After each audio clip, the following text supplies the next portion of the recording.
Oke, baik, perkenalkan nama saya Iwan Pilis Pardede. Saya dari Prodi Manajemen Pendidikan Kristen semester 1 grup B dengan NIM 2501 04017.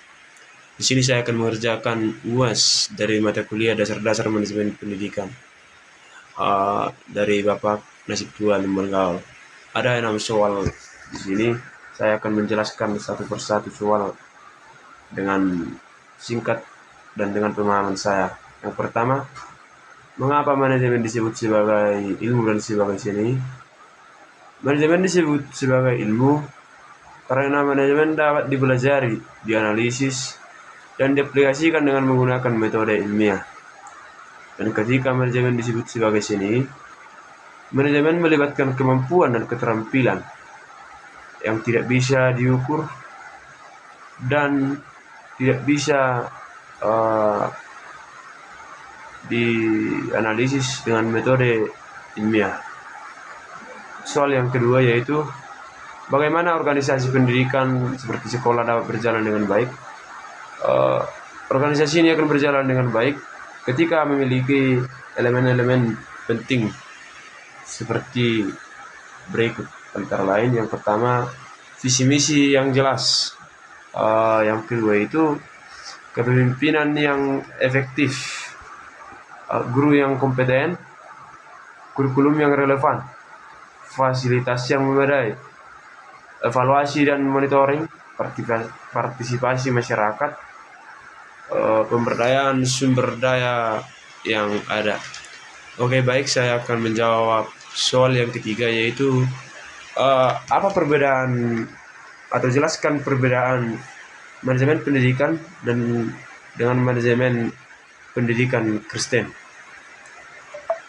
Manajemen pendidikan dan manajemen pendidikan Kristen ini merupakan hal yang berbeda atau merupakan teori yang berbeda meskipun terkait dengan pengelolaan pendidikan. Manajemen pendidikan berkaitan dengan proses manajemen yang melibatkan perencanaan, pengorganisasian,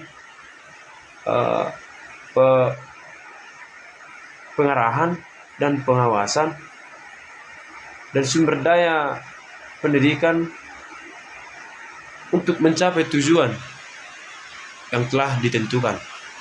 Sedangkan manajemen pendidikan Kristen yaitu manajemen yang melibatkan atau manajemen yang didasarkan oleh landasan Alkitab atau oleh firman-firman Tuhan. Oke, baik, saya akan menjawab soal yang keempat yaitu jelaskan implementasi 14 prinsip-prinsip manajemen menurut Henry Fayol. Yang pertama itu divisi kerja, membagi tugas dan tanggung jawab. Guru merupakan divisi atau merupakan bagian dari divisi kerja. Yang kedua itu otoritas dan tanggung jawab. Memberikan otoritas dan tanggung jawab terhadap guru atau staf di sekolah merupakan dari implementasi prinsip ini. Yang ketiga disiplin, menetapkan aturan dan peraturan untuk sama-sama dilaksanakan oleh guru, staf maupun siswa. Ini juga merupakan implementasi dari prinsip ini. Yang keempat itu adalah kesatuan komando, menetapkan struktur organisasi yang jelas dan konsistensi dalam pendidikan di sekolah. Ini juga merupakan implementasi dari prinsip-prinsip manajemen. Yang kelima itu adalah kesatuan arah, menetapkan tujuan dan sasaran yang tepat di dalam pendidikan. Yang keenam, subordinasi kepentingan individu, yang dimana kita harus mementingkan kepentingan sekolah daripada kepentingan diri kita sendiri atau kepentingan individu kita. Yang ketujuh itu gaji yang adil, dimana kita harus menggaji guru atau staf dengan adil supaya organisasi tersebut bisa berjalan dengan lancar atau terimplementasi dengan baik. Yang kedelapan itu sentralisasi. Kita harus menetapkan sentralisasi yang jelas dan yang bagus, uh, agar tidak ada pertentangan di antara guru maupun staf maupun siswa di sekolah. Yang selanjutnya adalah hierarki. Kita harus menentukan struktur organisasi yang jelas. Yang selanjutnya atau yang ke-10 atau ada itu orde. Kita harus menetapkan aturan dan peraturan yang jelas juga di sekolah. Yang ke-11 ada keadilan. Kita harus menetapkan keadilan agar sekolah tersebut atau organisasi tersebut selalu dilandasi dengan keadilan. Yang ke-12 ada itu stabilitas. Kita harus menetapkan stabilitas dan menghindari perubahan yang tidak penting. Yang ke-13 itu ada inisiatif.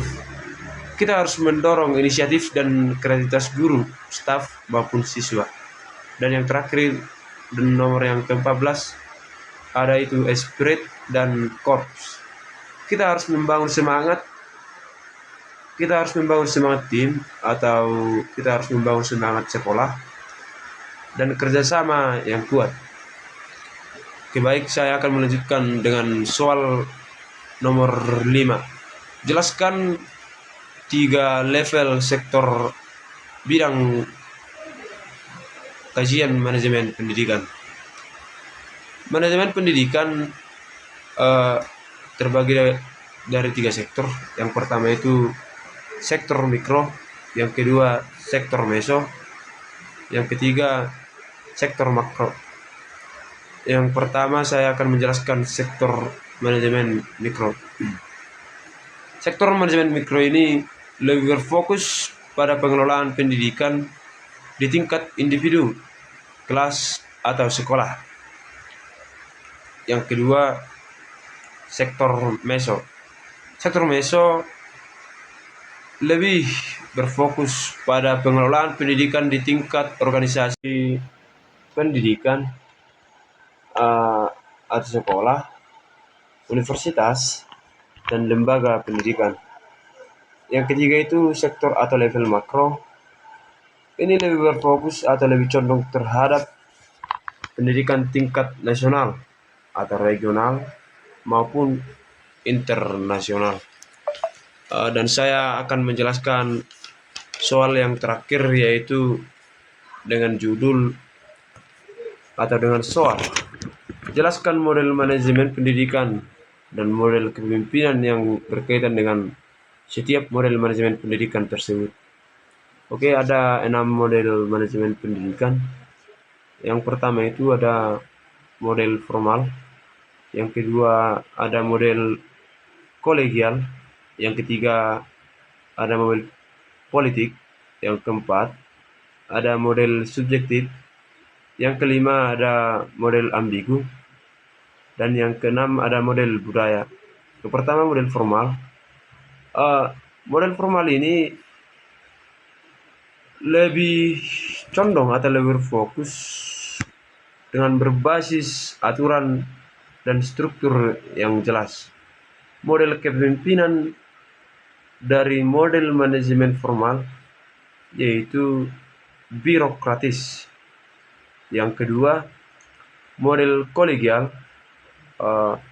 Model kolegial lebih condong atau lebih berbasis kerjasama atau dengan musyawarah.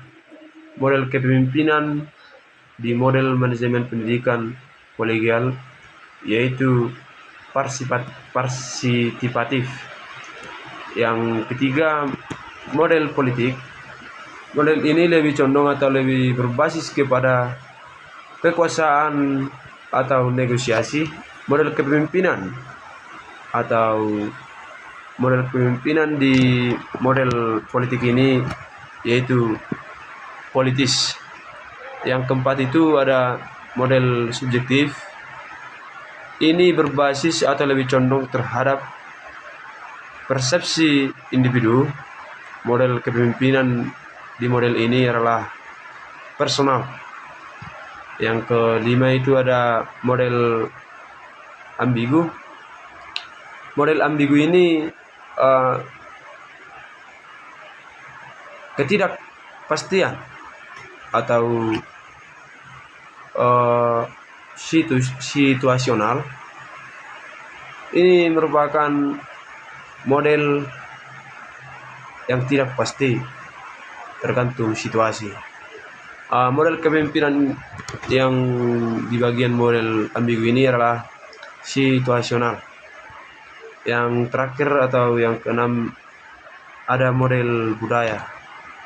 Model ini lebih berfokus terhadap nilai-nilai dan tradisi. Model kepemimpinan di model ini adalah multikultural atau disebut dengan kultural. Sekian dari hasil saya, jawaban dari saya. Adapun perkataan dari saya yang kurang pas atau kurang berkenan di hati Bapak, mohon dimaklumi. Sekian dan terima kasih. Shalom.